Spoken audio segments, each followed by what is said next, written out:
لو تازہ کتاب خطبہ غدیر خم اور اہل بیت کے حقوق. اور مولانا ارشاد الحق عصری حضور نے کہا تھا قرآن اور اہل بیت چھوڑ کر جا رہا ہوں. لکھنا پڑھ گیا نا, پڑھتا ہے, یہ پڑھنا ہی ہے تم لوگوں کو. پہلے بھی میں ان کی کتابیں پڑھ کر یہی کرتا ہوں. خطبے میں حضور نے کہا کہ اہل بیت چھوڑ کر جا رہا ہوں, تو اس سے شیعہ نکال لیتے ہیں بھی اسے حضرت علی کی امامت نکلتی ہے اور اہل بیت کے اندر جو ہے صرف یہ 5 ہی ہیں. تو انہوں نے پھر کتاب میں زور لگایا کہ ایک علی کی امامت نہیں نکلتی, ٹھیک ہے نا. دوسری بات جو ہے کہ اہل بیت میں نبی کی بیویاں بھی شامل ہیں. چلو تیری بات ہی صحیح ہے اور کوئی نہیں, یہ بات ان سے بھی ہم نے کی, بڑے حوالے دیے. یہاں پر کیا کہتے ہیں, اب اس کا صفحہ 46 پڑھنا ہے. اب آپ نے سننا ہے اور انصاف کرنا ہے بھی تیرے فتوے پہ سائن ہوئے ہیں تم لوگوں کی. میں نے 2 گرو اس لیے ان کے پکڑے ہیں, یہ جو ہوتا ہے نا ریسلر, وہ 2 بڑے بڑے مار دو. قرآن نے کہا یہ جو بڑے بڑے کافروں کے امام ان کو قتل کرو, روب بیٹھ جائے گا سب کے اوپر. چھوٹوں کو کیا لے کے کرنا, میں نہ مناظرہ کر لا میں نور پوری ہیں تو میں نہ کر لا میں جہالت پوری ہیں تو میں نیر پوری ہیں. یہ نیر پوری ہیں نور پوری ہیں, میں نہ کوئی جانتا ہوں. کوئی کام کا بندہ لاؤ جس سے کوئی بات کرے, جس سے کوئی مطالعہ کرو. خطبہ غدیر خم میں نبی پاک نے 3 دفعہ فرمایا کہ اہل بیت کے بارے میں اللہ سے ڈرنا, یا میں تمہیں اہل بیت کے بارے میں اللہ کی یاد دلاتا ہوں, یا یہ کہ میرے اہل بیت کا خیال رکھنا, تم میرے بعد ان سے کیا سلوک کرتے. یہ صاف الفاظ بتا رہے ہیں کہ رسول اللہ کا مقصد ان کے حقوق ادا کرنا, ان کی خبر رکھنا, ان پر ظلم و زیادتی سے روکنا تھا. 3 معنی کیے, حقوق, خبرگیری کرنی, ظلم و زیادتی نہ کر دینا. بالکل اسی طرح رسول اللہ صلی اللہ علیہ وسلم نے ایک وصیت انصار کے بارے میں بھی فرمائی ہے کہ ان کا خیال رکھنا اور ان کی خطاؤں سے درگزر کرنا. بھی ان کا اگر کہہ دیا تو انصار کا بھی کہا ہے. چلو پھنس گیا اب انصار. سن لو, نبی علیہ السلام نے فرمایا تھا ان قریب اے انصار تم پر میرے بعد حق تلفی دیکھو گے, صبر کرنا یہاں تک کہ تم حوض کوثر پر آ ملو گے.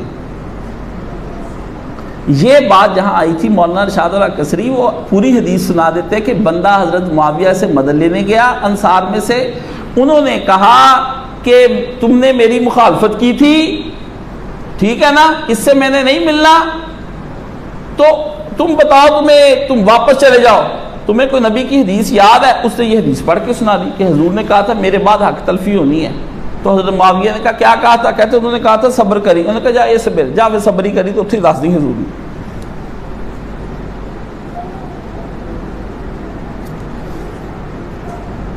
عصری صاحب کا کام ہے دین کو چھپانا شروع سے ہی. ایک روایت جنہوں نے اس طرح بھی کی تھی, وہ میں نے ان کے پاس جا کر کہا تھا کہ یہ آپ نے کیا کیا, کہ حضرت علی نے کہا تھا ہمارے مقتولین اور معاویہ کے مقتولین تو چلے جائیں گے جنت میں, کیونکہ ہمارے پیچھے لگ کے وہ لڑ رہے تھے, ہو جائے گا معاملہ مجھ پر اور معاویہ پر. یہ فکرہ چھپا گئے. جب میں نے پکڑا ان کی کتاب میں, وہاں جا کے نکلوائی, میرے سے جھگڑنا شروع کر دیا. مولانا کو میں نے آ کے سنائی, مولانا ساری زندگی بار بار کہ سنا نا, پھر عصری دا کی بنیا پھر اس ٹائم. میں نے کہا کام پر آتا جس میں اشارہ تھا کہ امارت تمہارے قبیلے میں نہیں ہوگی اور عمرہ مال سمیٹ لیں گے. تشریح کیا اپنے, عمرہ مال سمیٹ لیں گے. انصار ہی نہیں, عمومی طور پر سب صحابہ سے نبی نے یہی فرمایا تھا. عبداللہ بن مسعود کہتے ہیں کہ تم میرے بعد حق تلفی اور منکر امور دیکھو گے. عبداللہ بن مسعود کب فوت ہوئے؟ حضرت عثمان کے دور میں. حضور نے کہا تم دیکھو گے.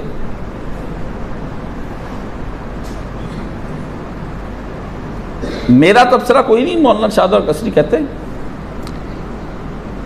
چنانچہ یوں ہی ہوا. اب جملے 2 ہیں اور ٹکرا کے اور سارا مولانا اسحاق کا موقف ہے. چنانچہ یوں ہی ہوا, خلفائے راشدین کے بعد اس دور کا آغاز ہوا. خلفائے راشدین کا دور کون سا؟ 30 سالہ. کسے معلوم نہیں کہ اہل بیت کے خلاف خارجی اور ناسبی گروہ بنے. ناسبی بنے, وہ کہتے ہیں یہ لفظ ناسبی کہاں سے آیا ہے؟ صحابہ کرام کے خلاف خوارج اور روافض نے ادھم مچایا. ہاں جی, اہل بیت کے خلاف کون ہو گئے؟ خارجی ناسبی, ادھر ساتھ رافضی شامل کر لیے. بنو امیہ کے اکثر عمرا نے خزانے بھرنے کی فکر کی ہے. یہی مولانا اسحاق فرماتے تھے۔ اس لیے غدیر خون پر خطبہ انعقاد خلافت حضرت علی کا نہیں تھا، مودت اور ان کے حقوق کی پاسداری کی تاکید تھی۔ یہی تاکید انصار صحابہ کے لیے بھی ہے، چنانچہ رسول اللہ نے صحابہ کے بارے میں علامت ان سے بغض رکھنے کو نفاق قرار دیا، جس کا ہم نے مقام صحابہ میں فرمایا۔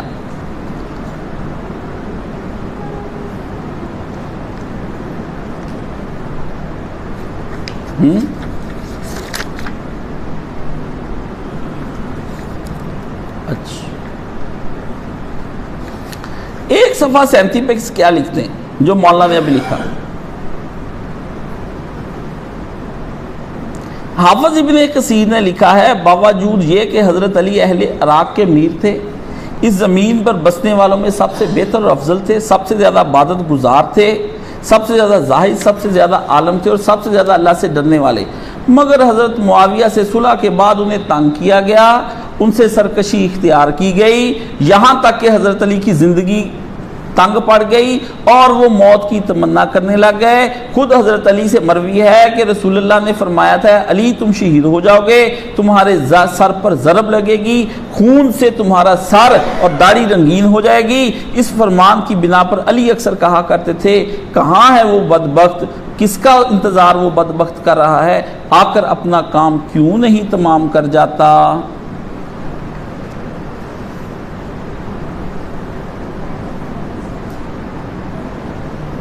حضرت علی کی خلافت کو حضرت امیر معاویہ نے تسلیم نہ کیا۔ وہ فرماتے تھے کہ قاتلین علی کے دائیں بائیں ہیں، پہلے ان سے قصاص لو پھر میں اقرار کروں گا۔ حضرت علی انتشار سے بچنے کے لیے اس اقدام کے حق میں نہ تھے۔ اسی صورتحال میں حضرت علی کے مابین تناؤ کی صورت پیدا ہو گئی، جس کی وجہ سے پھر صفین کی جنگ ہوئی۔ اب بتائیں، یہ باتیں مولانا اسحاق مرحوم نے کی ہیں، اب آپ لوگ مجھے یہ بتائیں کہ اب ہم ان کا کیا کریں۔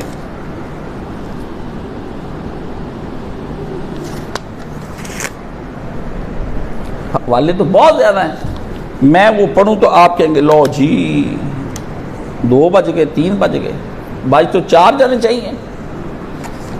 ہاں جی، یہ میں نے بتایا کہ ایک علی تے دوسرا اللہ دا ولی۔ دفاع مولانا اسحاق کا میں نے اس لیے نہیں کیا کہ وہ میرے استاد جی تھے، دفاع میں نے اس لیے کیا کہ وہ امام برحق ویسے ہی تھے جیسے علی اپنے دور میں امام برحق تھا۔ جیسے ان کے مخالفین، چلو ان کی نیکی حاجو دیکھ کے ہم کہتے ہیں ان سے بھی خطائے اجتہادی ہوئی ہے، اللہ انہیں معاف کر دے، پر ہے یہ غلطی ہے، آج بھی ادھر ہی کھڑے ہیں یہ لوگ، آپ دیکھ لیں۔ علی حق پر، اس کے ماننے والے آج تک حق پر۔ حضرت معاویہ کا دفاع کرنے والے کہتے ہیں وہ خطائے اجتہادی پر تھے، وہ بھی آج خطائے اجتہادی پر ہے۔ کیسا عجیب ہے۔ رسول اللہ نے فرمایا، مسلم شریف کے اندر ہے کہ علی اس اللہ کی قسم جو گٹھلی کو پھاڑ کے دانا اگا کے تو زمین پر غلہ مہیا کرتا ہے، تجھ سے پیار صرف مومن کرے گا، منافق تجھ سے بغض رکھے گا ضرور۔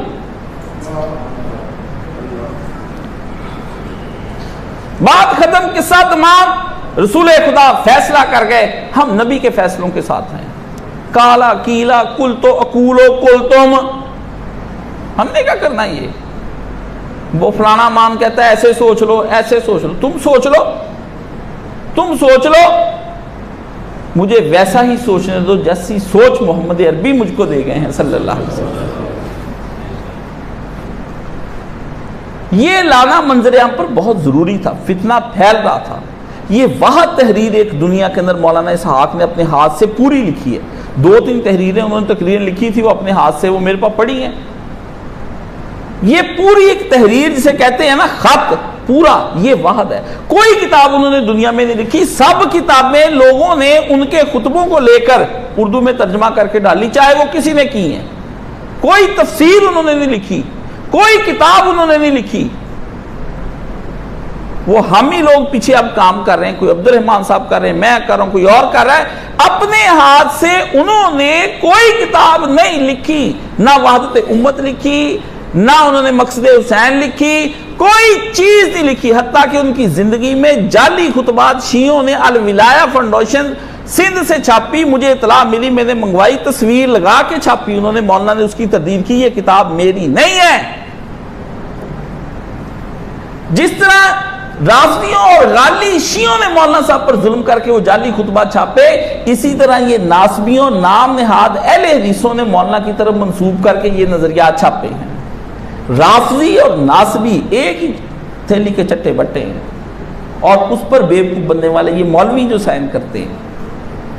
رفع عینین آمین کی تحقیقیں، اب مولوی اسحاق صاحب کا آ گیا موقف واضح، اب کسی نے ان پر کفر کا فتویٰ لگایا یا لکھا کہا یہ ختم نبوت کے ڈاکو تھے فلانے تھے ٹمکانے، اب وہ اللہ کے ہاں مجرم ہو جائے گا، کیونکہ اسلام یہ کہتا ہے کہ جس آدمی نے کوئی بات کہی ہے اس کی وضاحت بھی وہ وہی دے گا کہ اس نے اس کا کیا معنی سمجھا تھا، اور قاضی عدالت کو یہ حکم ہے کہ جو مجرم یا ملزم کہہ رہا ہے اس پہ زور دو، کیونکہ اللہ کہتا ہے نجائز سزا سے بہتر ہے معاف کر دینا۔ اگر اس کو نجائز سزا مل گئی وہ تو تباہ ہو جائے گا، اللہ کی عدالت میں چلا جائے گا۔ زنا کے لیے بھی 4 آدمی رکھے ہیں، اور گواہی بھی اتنی عجیب ہے کہ تم نے اس طرح داخل جیسے ڈول داخل ہوتا ہے جیسے سر میں، ایسے دیکھا ہے، حرکتیں بھی نہیں کہ ایک کپڑے میں نے دیکھے یا ایک کمرے میں دیکھے، ایک بستر پہ بھی نہیں، اس کو بھی قتل نہیں کیا جا سکتا۔ کیا پتا وہ بوسو کناری کر رہے ہوں، ویسے ہی لیٹے باتیں کر رہے ہوں۔ اللہ نے اس حد تک کمزور کیا۔ اسلام کہتا ہے تم جس پر بھی الزام لگاؤ گے، جس پر بھی تم بات کرو گے، آپ تو آرام سے کہہ دیتے ہو جی فلانی دی انہوں نے کڑی دا چکر تھا، فلانے دا نٹ گئی سی، فلانے دا، آپ نے کیا آپ کر سکتے؟ یہ وہ تہمتیں ہیں جس کی وجہ سے آپ سب جہنم میں چلے جائیں گے۔ اداکاراؤں کو بھی آپ نہیں کہہ سکتے کہ یہ زانیہ ہیں، رقاصہ کہہ سکتے کہ میں نے رقص کرتے ہوئے دیکھا ہے، فوج فلم بناتی اس کی چلتی ہے، لیکن زانیہ آپ نہیں کہہ سکتے، شرابیہ آپ نہیں کہہ سکتے۔ مولانا اسحاق اللہ سے ڈرنے والے تھے، اللہ سے ڈر کی وجہ سے میں نے اس کو بندہ پایا ہے، اللہ سے ڈرنے والا۔ میں نے ایک دفعہ ان کے سامنے ایک بات ایسے ہی منسوخ کر کے ہاں ایسے ہی کہتے کاشف جھوٹ بول رہا ہے، کچھ نہیں ایسے ہوا۔ مجھے اس وقت پتا چلا کہ استاد جی نے میری حمایت نہیں کی۔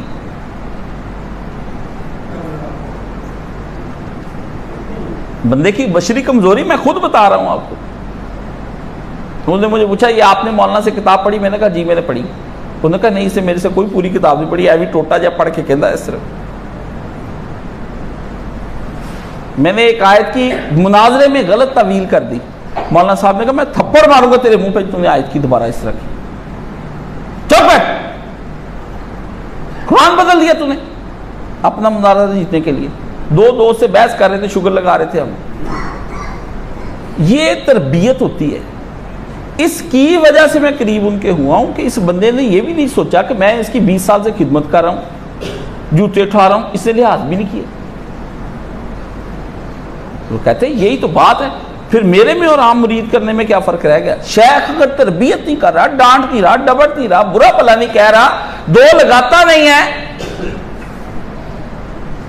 آپ اگر اس پہ ناراض ہو کے چلے جاتے نہیں جی وہ تو ایسے کرتے تو جاؤ، وہ شیخ نہیں ہے، وہ مکار شیطان ابلیس ہے، اس کی بیعت نہ کرنا چاہے میں ہی کیوں نہ ہوں، نہ جو ڈانٹ ڈبٹ نہیں کرتا۔ اتقوا اللہ، قرآن کہتا ہے ڈرو ایمان والو، ڈرو اللہ سے، ڈرو جس دن تم سے حساب لیا جائے گا، ڈرو جس دن تم خدا کے سامنے اپنے قول کی اور اپنی زبان کی وضاحت نہ کر پاؤ گے، ڈرو اس دن سے جب تمہارے الفاظ تل تل کے تمہارے سامنے آ جائیں گے، ڈرو اس وقت سے جب امان نامہ گنا جائے گا، گننے کے بعد پھر تولا بھی جائے گا، دو کام ہوں گے، پہلے گنا جائے گا کہ کتنی ہیں، پھر تولا جائے گا کہ وزن میں کتنے، کیا پتا گناہ دیکھنے میں ایک ہو پر تلنے میں زمین آسمان سے بھی زیادہ بھاری ہو، جہنم میں لے جائے گا، کیا پتا نیکی معمولی سی ہو لیکن جب تولا جائے تو آسمان اور 7 زمینیں بھی اس سے زیادہ وزن میں نکل آئیں، تم جنت میں چلے جاؤ، تلیں گے بھی اور گنے بھی جائیں گے، کیا پتا تمہارے نامہ مال تولے جائیں تو وہ ہلکے نکلیں اور گنے جائیں تو زیادہ نکل آئیں۔ یہ ظلم کیا ان لوگوں نے. یہی ہم کہتے ہیں کہ آپ لوگ نہ رافضی بنے، نہ ناسبی بنے، نہ خارجی بنے، نہ کچھ اور بنے. اگر بننا ہے تو مسلم بنے، اور محمد امت نے جو اللہ نے تمہارا نام رکھا ہوا سماکم المسلمین، تمہارا نام اللہ نے مسلم رکھا ہے، وہ بنے. مسلم وہ ہوتا ہے جو اللہ کے اپنے آپ کو اللہ کے سپرد کر دے. تلے پورا یزید تک کو مولوی صاحب نے نہیں کہا کہ وہ جہنم میں جائے گا، وہ کافر بھی کہنے سے رکتے تھے.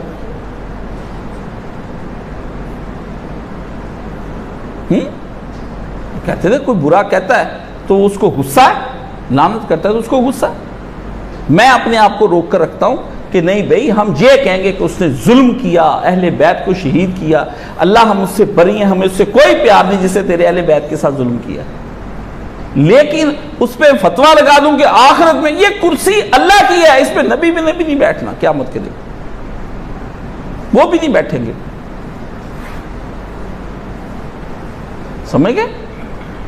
یہ وہ ان کا ہے کہ مولانا صاحب نے اس کے اوپر جو لکھا ہے، میں اور بھی دلائل پڑھ سکتا تھا، لایا تھا کتابیں، لیکن موٹی موٹی میں نے پڑھ دی اہل حدیثوں کی. دیوبندیوں کو تو میں انبار لگا دوں. سمجھ گئے؟